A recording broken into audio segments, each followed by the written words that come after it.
نحمده ونصلي على رسوله الكريم أما بعد فأعوذ بالله من الشيطان الرجيم بسم الله الرحمن الرحيم ما أصاب من مصيبة إلا بإذن الله ومن يؤمن بالله يهد قلبه والله بكل شيء عليم وأطيعوا الله وأطيعوا الرسول فإن توليتم فإنما على رسولنا البلاغ المبين الله لا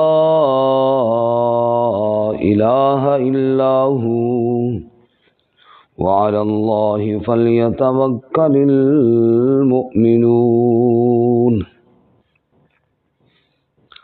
ما أصاب من مصیبت إلا بإذن اللہ، نہیں پہنچتی کوئی مصیبت مگر اللہ کے حکم کے ساتھ. وَمَن يُؤْمِن بِاللَّهِ يَهْدِ قَلْبَهُ، اور جو کوئی ایمان رکھتا ہے اللہ کے ساتھ اللہ ہدایت دیتا ہے اس کے دل کو.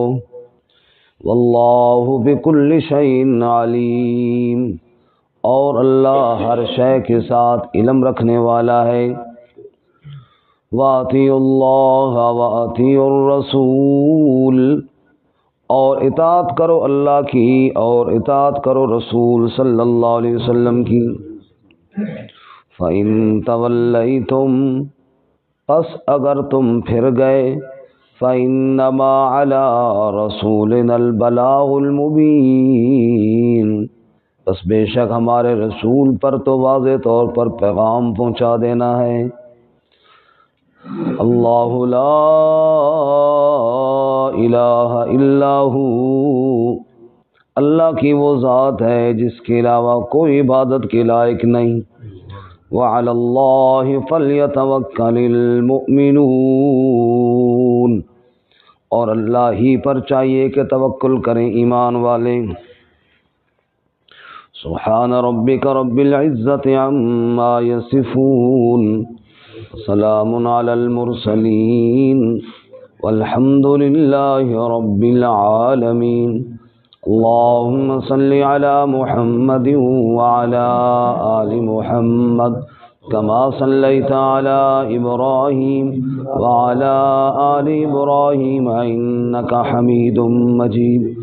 اللہم بارک علی محمد وعلی آل محمد کما بارکت علی ابراہیم وعلی آل ابراہیم انک حمید مجید.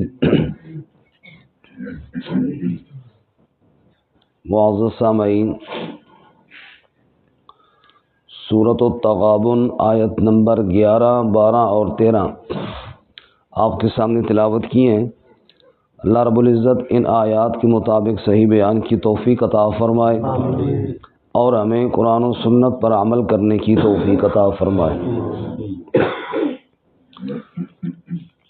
سورہ مبارکہ کی ابتدا میں اللہ تعالیٰ کی وحدانیت اور اللہ کی وحدانیت کی دو بڑی صفتیں، صفت قدرت اور صفت علم کا بیان ہوا. اس کے بعد دنیاوی تخویف اور اخروی تخویف، یعنی دنیا اور آخرت کے عذاب سے ڈرایا گیا منکرین کو. اور گزشتہ سبق میں قیامت کے دن کے حتمی فیصلے کو بیان کیا گیا، اصل کامیاب کون ہوگا اور ناکام کون ہوگا.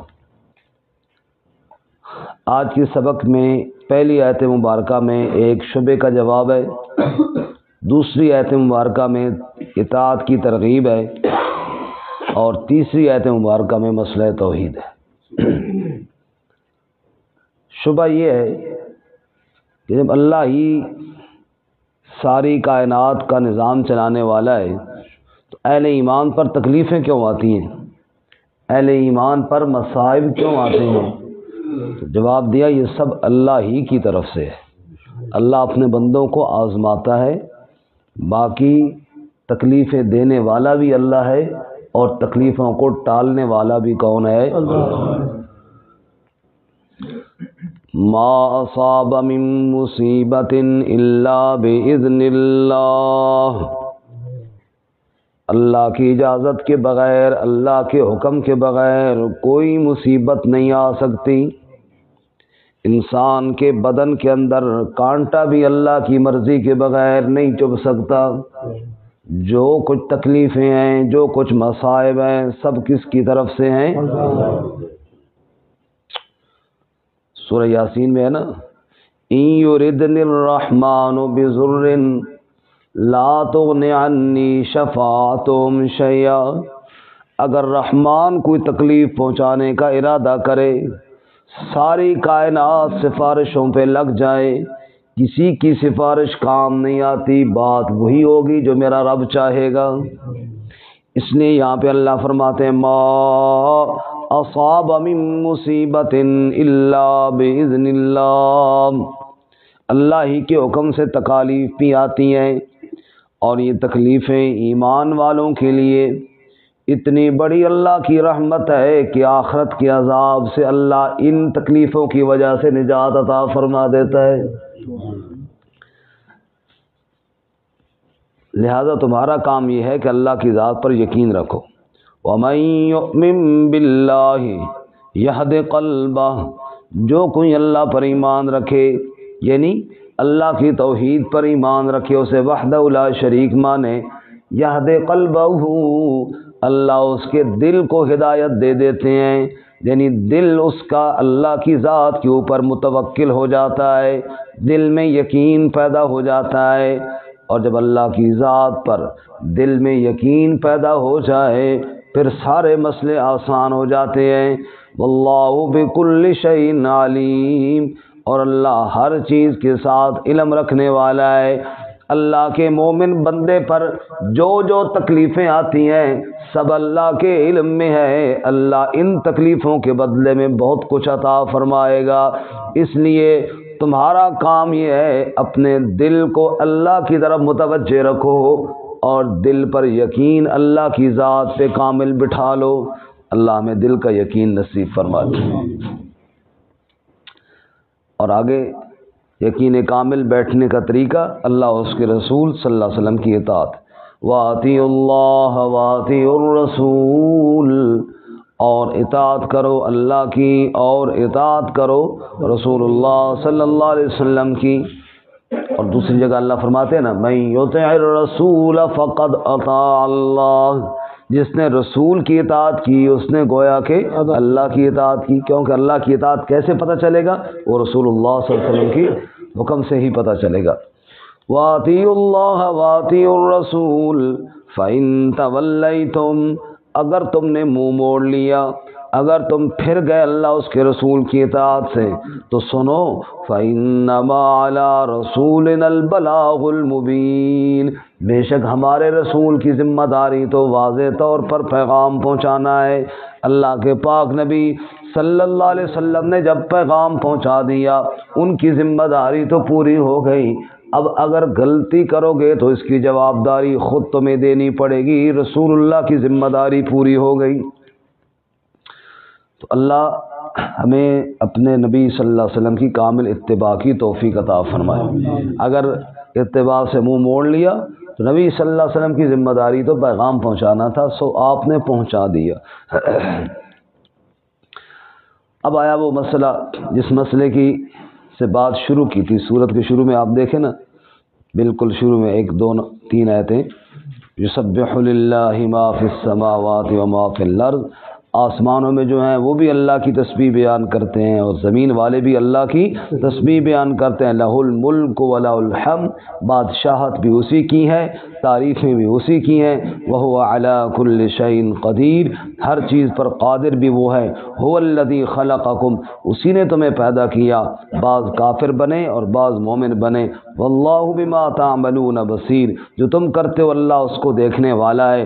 خلق السماوات والارض بالحق، آسمانوں اور زمین کو پیدا کیا حق کے ساتھ۔ وصورکم، تمہاری صورتیں بنائیں فأحسن صورکم، بڑی عمدہ صورتیں بنائیں، وإلیہ المصیر، اسی کی طرف لوٹ کر جانا ہے، یعلم ما فی السماوات والارض، وہ جانتا ہے جو آسمانوں میں ہے اور جو زمین میں، ویعلم ما تسرون وما تعلنون، اور وہ بھی جانتا ہے جو تم چھپاتے ہو اور جو تم ظاہر کرتے ہو، واللہ علیم بذات الصدور، اور اللہ سینوں کے راز جاننے والا ہے۔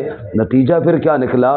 اللہ لا الہ الا ہو، جب قدرت بھی اس کی بے مثال ہے، علم بھی اس کا بے مثال ہے، پھر نتیجہ یہ نکلا اللہ لا الہ الا ہو، اس کے علاوہ پھر عبادت کے لائق، اس کے علاوہ پکاروں کے لائق، مشکل میں پکار تو اپنے رب کی پکار کر، حاجتوں میں پکار اپنے اللہ کو پکار، کیونکہ پکار بھی عبادت ہے۔ قال النبی صلی اللہ علیہ وسلم الدعاء هو العبادہ، پکار ہی عبادت ہے، الدعاء مخ العبادہ، پکار عبادت کا مغز ہے۔ اللہ فرماتے ہیں اللہ لا الہ الا ہو، پھر اتنے قدرت والے رب کو چھوڑ کر کسی محتاج کو مدد کے لیے نہ پکار، مدد کے لیے پکارنا ہے تو صرف کس کو پکار؟ یہ نتیجہ نکالا۔ وعلی اللہ فلیتوکل المؤمنون، اور اللہ ہی پر چاہیے بھروسہ کریں ایمان والے۔ ایمان والوں کو زیب ہی نہیں دیتا کہ اللہ کے علاوہ کسی اور پر بھروسہ کریں، بھروسے کے قابل ہے تو صرف کون ہے جی؟ اللہ تعالیٰ ہمیں اپنی ذات پر یقین کامل نصیب فرمائے۔ وآخر دعوانا